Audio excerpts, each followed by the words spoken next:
Bismillahirrahmanirrahim. Assalamualaikum warahmatullahi wabarakatuh. Alhamdulillahilladzi hamdan katsiran kama amal. Asyhadu an la ilaha illallah wa asyhadu anna Muhammadar Rasulullah sallallahu alaihi wasallam la nabiyya ba'da amma ba'du.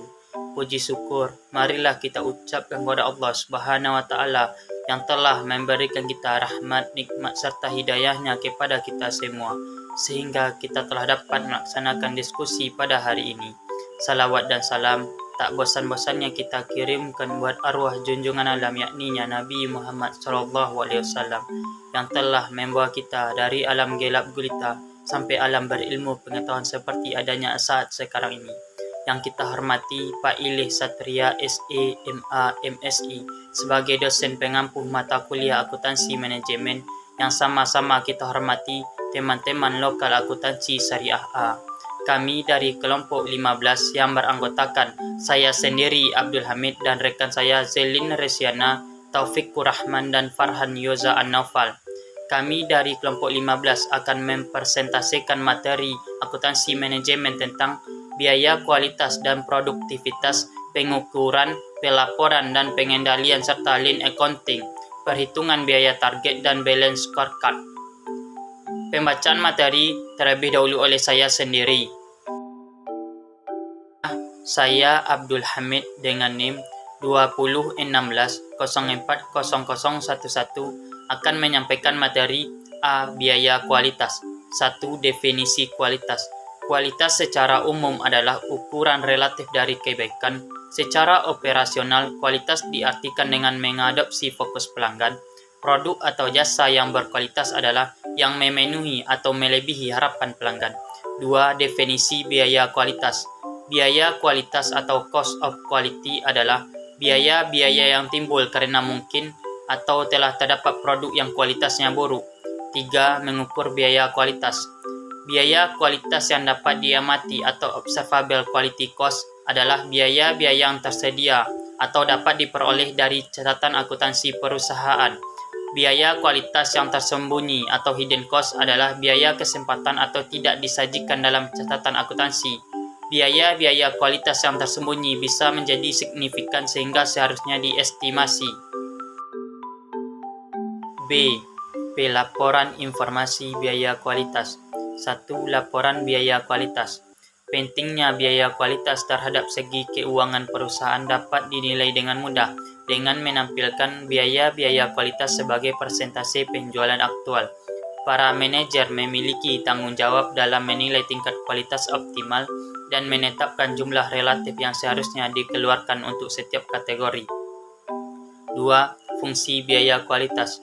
Asumsi perbandingan terbalik atau optimal antara biaya pengendalian dan biaya kegagalan disebut sebagai tingkat kualitas yang dapat diterima atau acceptable quality level atau AQL. Dua fungsi biaya yaitu satu untuk biaya pengendalian dan satu untuk biaya kegagalan. 3. Manajemen berbasis kegiatan dan biaya kualitas optimal. Activity Based Management atau ABM mengklasifikasikan berbagai kegiatan sebagai bernilai tambah dan tak bernilai tambah, serta hanya mempertahankan kegiatan-kegiatan yang memberikan nilai tambah. 4. Analisis tren. Laporan biaya kualitas menunjukkan jumlah dan distribusi biaya kualitas di antara keempat kategori sehingga menunjukkan peluang untuk perbaikan kualitas.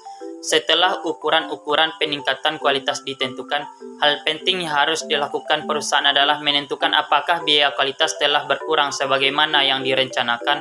Laporan biaya kualitas tidak akan memperlihatkan apakah perbaikan telah terjadi atau tidak. Akan berguna bagi perusahaan untuk mendapatkan gambaran mengenai bagaimana keberhasilan program perbaikan kualitas sejak diterapkan. Apakah tren multi-periode perubahan keseluruhan dalam biaya kualitas bergerak ke arah yang tepat? Apakah peningkatan kualitas yang dihasilkan dari waktu ke waktu cukup signifikan? Jawaban atas pertanyaan-pertanyaan tersebut dapat diketahui dengan menggunakan bagan atau grafik tren yang menggambarkan perubahan kualitas biaya dari waktu ke waktu. Grafik demikian disebut laporan tren kualitas multi-periode. Dengan menggambarkan biaya kualitas sebagai persentase dari penjualan, keseluruhan tren program dapat dinilai.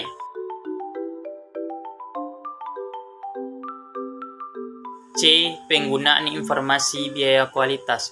Tujuan utama pelaporan biaya kualitas untuk memperbaiki dan mempermudah perencanaan, pengendalian, dan pengambilan keputusan manajerial. Penggunaan informasi biaya kualitas untuk keputusan-keputusan implementasi program kualitas dan untuk mengevaluasi efektivitas program tersebut. 1. Skenario A. Penetapan harga strategis. Mengilustrasikan informasi biaya kualitas dan implementasi program pengendalian kualitas total berguna untuk pengambilan keputusan strategis yang signifikan. 2. Skenario B. Analisis produk baru. Mengilustrasikan pentingnya pengklasifikasian lebih lanjut dari biaya kualitas menurut perilaku. Skenario tersebut juga memperkuat arti penting identifikasi dan pelaporan biaya kualitas secara terpisah. Sekian pembacaan materi dari saya dan akan disambung oleh rekan saya.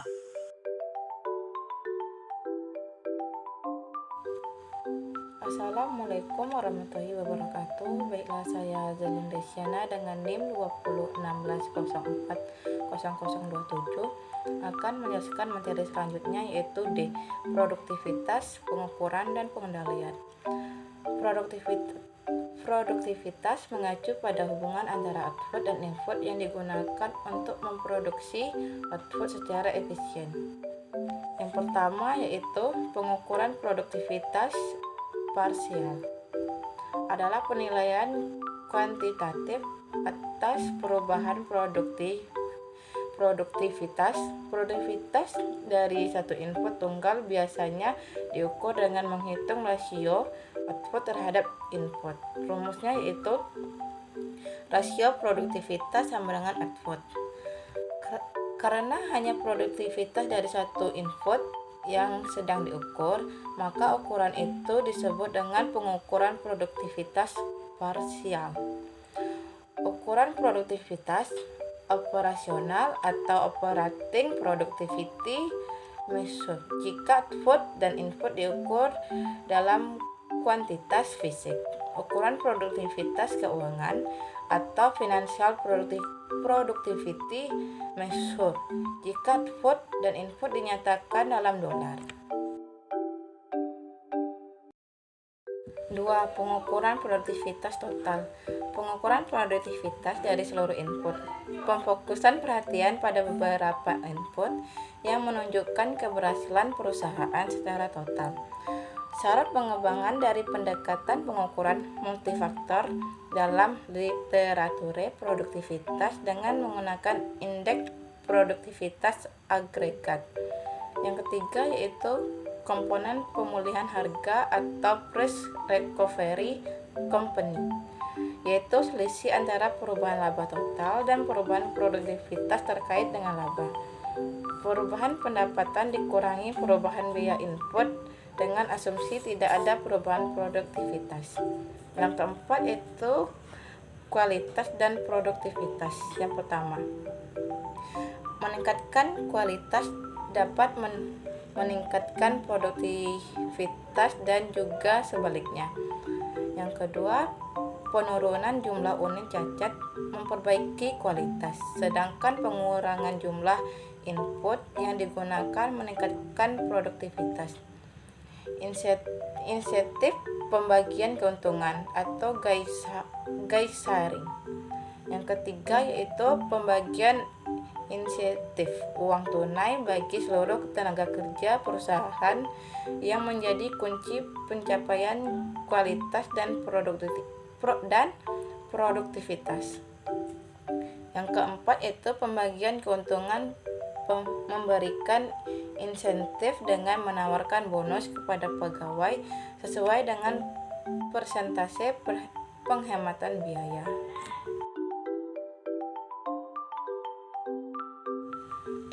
Lean manufaktur. Lean manufaktur adalah pendekatan yang didesain untuk meniadakan buangan dan memaksimalkan nilai bagi pelanggan. Yang pertama yaitu nilai berdasarkan produk. Nilai merupakan suatu bagian atau fitur yang membuat pelanggan bersedia membayar nilai bagi pelanggan adalah perbedaan antara nilai yang direalisasi dengan pengorbanan. Yang kedua yaitu arus nilai. Arus nilai sendiri terdiri atas semua aktivitas yang bernilai tambah dan tidak bernilai tambah yang dibutuhkan untuk membawa sekelompok produk atau jasa dari titik awalnya ke tahap produk jadi di tangan pelanggan. Yang ketiga, pengurangan waktu penyetalan atau perubahan. Itu dengan batch besar, penyetalan jarang dilakukan dan biaya tetap penyetalan dibebankan pada unit sebanyak mungkin.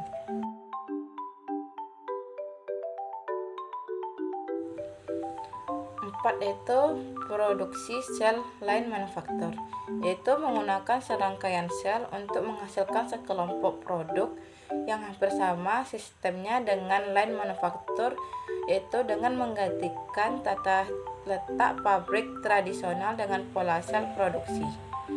Yang kelima itu Paul Value, yaitu line manufaktur menggunakan sistem Dempol.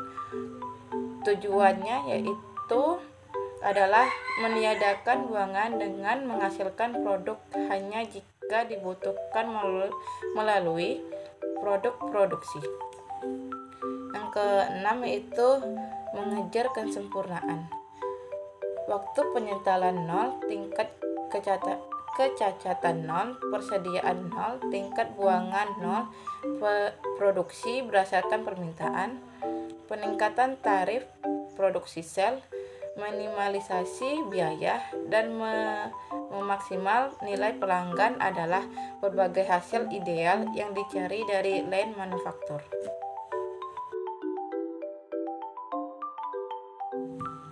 7. Bentuk dan sumber buangan. Buangan itu sendiri adalah segala sesuatu yang tidak memiliki nilai bagi pelanggan. 8. Pemberdayaan karyawan, yaitu keterlibatan karyawan sangatlah penting untuk mengidentifikasi dan meniadakan semua bentuk buangan. 9 yaitu pengendalian kualitas total.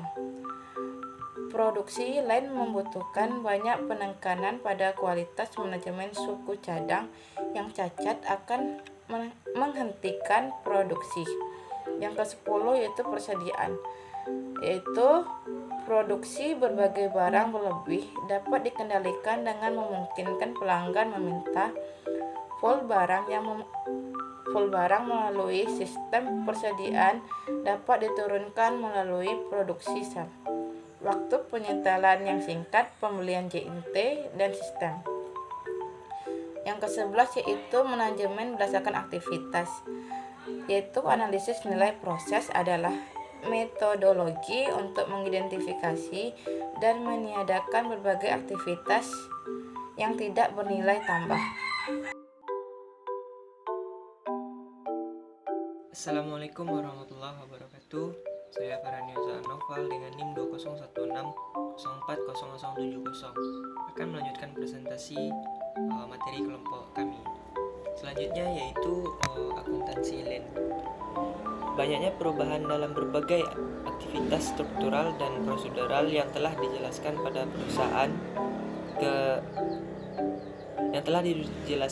perusahaan LAN juga mengubah praktik manajemen biaya tradisional. Sistem biaya tradisional juga tidak bekerja dengan baik dalam lingkungan LAN. Bahkan pendekatan perhitungan biaya tradisional dan pengendalian operasional mungkin tidak akan benar-benar berjalan dalam lingkungan LAN. Yang pertama harus nilai terfokus dan dapat tidaknya ditelusuri biaya overhead. Sistem perhitungan biaya menggunakan 3 metode untuk membebankan berbagai biaya ke tiap produk: penelusuran langsung, penelusuran penggerak, dan alokasi. Yang kedua, perhitungan biaya produk. Salah satu konsekuensi dari peningkatan biaya yang dapat ditelusuri secara langsung adalah meningkatnya akurasi perhitungan biaya produk. Selanjutnya yang ketiga, keterbatasan dan masalah. Pada awalnya, menugaskan semua orang yang dibutuhkan secara eksklusif ke suatu arus nilai merupakan hal yang tidak mungkin. Beberapa orang mungkin harus bekerja lebih dari satu arus nilai.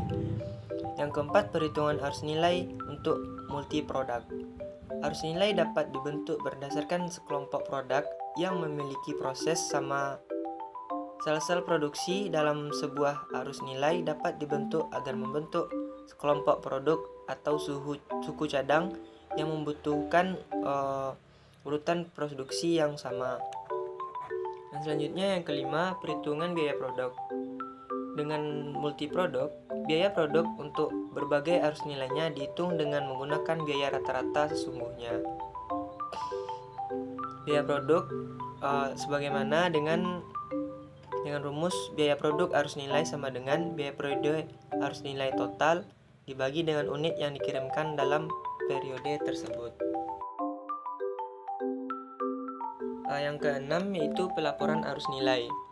Biaya dikumpulkan dan dilaporkan berdasarkan arus nilai.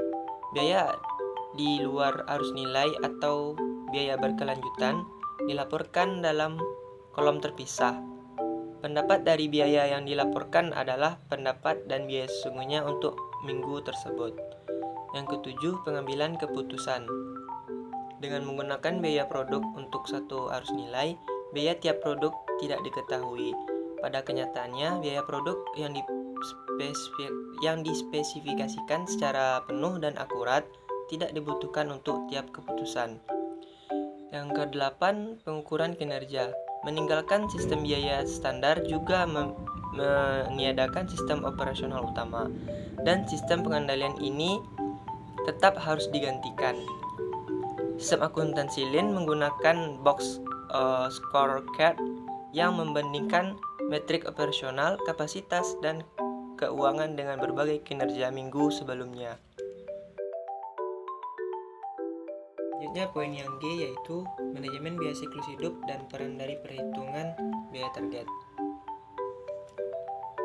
Tahap perancangan produk dapat berpengaruh signifikan terhadap biaya aktivitas. Pada kenyataannya, paling sedikit 90% atau lebih biaya yang berhubungan dengan suatu produk terikat dalam tahap pengembangan dari siklus hidup produk. Yang pertama, penurunan biaya. Karena 90% atau lebih biaya produk terjadi selama tahap pengembangan, manajemen aktivitas harus ditekankan selama fase pengadaan produk. Namun demikian, penekanan tradisional terletak pada pengendalian biaya selama tahap produksi. Biaya keseluruhan hidup produk.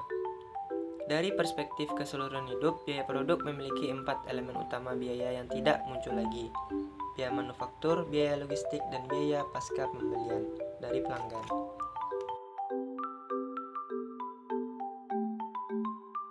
Selanjutnya, peranan perhitungan biaya. Target manajemen biaya siklus hidup menekankan penurunan biaya, bukan pengendalian biaya. Jadi, perhitungan biaya target menjadi suatu alat khusus yang berguna untuk pembuatan tujuan penurunan biaya. Yang keempat, siklus hidup pendek. Meskipun manajemen biaya siklus hidup penting bagi semua perusahaan manufaktur, hal ini lebih penting lagi bagi perusahaan yang memiliki produk dengan siklus hidup pendek. Bahkan pada efektivitas perencanaan siklus hidup juga sangat membantu. Informasi ini dapat membantu perencanaan produk baru di masa depan, serta berguna untuk evaluasi bagaimana keputusan rancangan mempengaruhi biaya operasional dan pendukung analisis lebih jauh. Juga menyatakan suatu penurunan jumlah total penyelipan dapat menurunkan biaya pasca pembelian. Jadi, desain masa depan yang bekerja pada produk yang sama dapat mengambil keuntungan dari penilaian ini. Sekian materi dari saya, selanjutnya akan dilanjutkan oleh rekan saya. Baik, saya Taufikur Rahman dengan NIM 20160400062 akan menjelaskan poin yang H mengenai balance scorecard. Balance scorecard adalah sistem manajemen strategis yang mengidentifikasikan sistem akuntansi pertanggungjawaban berdasarkan strategi. Balance scorecard menerjemahkan misi dan strategi organisasi dalam tujuan operasional dan ukuran kinerja dalam perspektif. 1. Penerjemahan strategi. Membuat kerangka kerja balance scorecard, pemilihan segmen pasar dan pelanggan yang unit bisnis akan layani, mengidentifikasikan proses internal dan bisnis yang penting di mana unit harus unggul dalam penyampaian proposisi nilai kepada pelanggan. 2. Peranan ukuran kinerja. Ukuran kinerja diturunkan dari visi, strategi, dan tujuan perusahaan. Ukuran ini harus seimbang antara ukuran objektif dan subjektif keuangan dan non-keuangan, serta ukuran eksternal dan internal. 3. Menghubungkan ukuran kinerja dan strategi. Penyeimbangan ukuran mengharuskan ukuran untuk dihubungkan dengan secara organisasi. Penggerak kinerja adalah ukuran yang membuat sesuatu terjadi dan merupakan indikator bagaimana output direalisasikan. Jadi penggerak cenderung bersifat khusus untuk strategi tertentu. 4. Perspektif dan ukuran kerja. Menetapkan tujuan kinerja keuangan jangka pendek dan jangka panjang. Perspektif keuangan mengacu pada konsekuensi keuangan global dari ketiga perspektif lainnya. 5. Nilai pelanggan. Selain ukuran dan tujuan utama, ukuran juga diperlukan untuk menggerakkan penciptaan nilai pelanggan guna menggerakkan hasil utama. Nilai pelanggan adalah perbedaan antara realisasi dan pengorbanan. Realisasi adalah apa yang pelanggan terima. Realisasi meliputi hal-hal seperti fungsi produk, kualitas produk, keandalan pengiriman, waktu respon pengiriman, citra dan reputasi. 6. Perspektif proses. Proses adalah sarana menciptakan nilai pelanggan dan pemegang saham. Jadi perspektif proses mencakup identifikasi proses yang diperlukan untuk mencapai tujuan pelanggan dan keuangan. Untuk memberikan kerangka kerja yang diperlukan perspektif ini, rantai nilai proses didefinisikan. Rantai nilai proses terdiri atas 3 proses inovasi, proses operasional, dan proses pasca penjualan. 7. Waktu siklus dan velositas. Waktu untuk merespon suatu pesanan pelanggan disebut responsiveness. Waktu siklus dan velositas adalah dua ukuran operasional untuk responsiveness. Waktu siklus adalah lamanya waktu yang dibutuhkan untuk memproduksi unit output sejak bahan diterima hingga barang dikirim ke kepersiadaan barang jadi. 8. Efisiensi siklus manufaktur atau manufacturing cycle efficiency atau disingkat MCE. MCE adalah waktu pemrosesan atau dalam kurung waktu pemrosesan ditambah waktu pindah ditambah waktu inspeksi ditambah waktu tunggu. 9. Laporan takt time dan hari berdasarkan jam. Takt time adalah istilah Jepang dan sesungguhnya hanya berarti tingkat permintaan pelanggan dan atas produk. 10. Proses pelayanan pasca penjualan.